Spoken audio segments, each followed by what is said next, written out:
Israel's men's football champions Maccabi Tel Aviv are due here at Aston Villa at the start of November to play a Europa League match.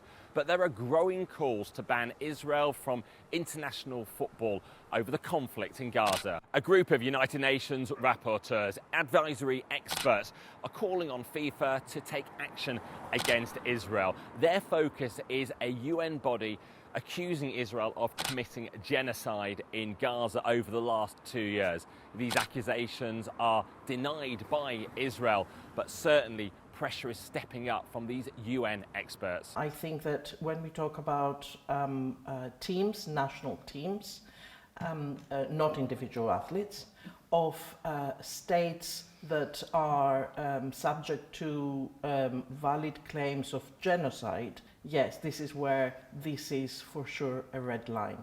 FIFA and UEFA have previously rejected calls to suspend Israel. They haven't directly responded to these latest comments from the UN experts.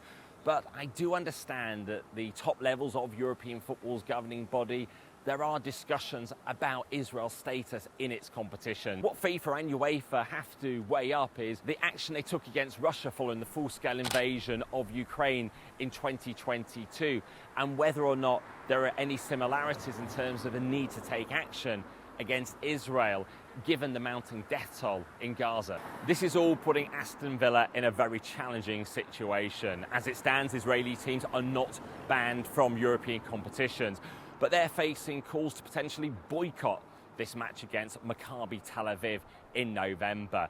I think Aston Villa ought to take the high moral ground and refuse to play with Maccabi. I understand, look, they want 3 points, but there is also this moral argument, and I suspect a large number of Villa fans wouldn't really mind Aston Villa making that decision. My concern is around the safety of the local businesses, the local community, the local private hire drivers, bus drivers. So it's just safety, but there is that moral argument as well. Israel's Football Association declined to comment, but lawyers have been fighting attempts to exclude the country from sport. Well, there is a war going on in Gaza, and it's very unfortunate that there is destruction during a war. But the Israeli Football Association and Maccabi Tel Aviv are not responsible for that destruction in any way, shape or form. Many of us recall that the Nazis started with boycotting Jews, and when we see this happening again, we really do start getting nervous as to whether we have a future in this country.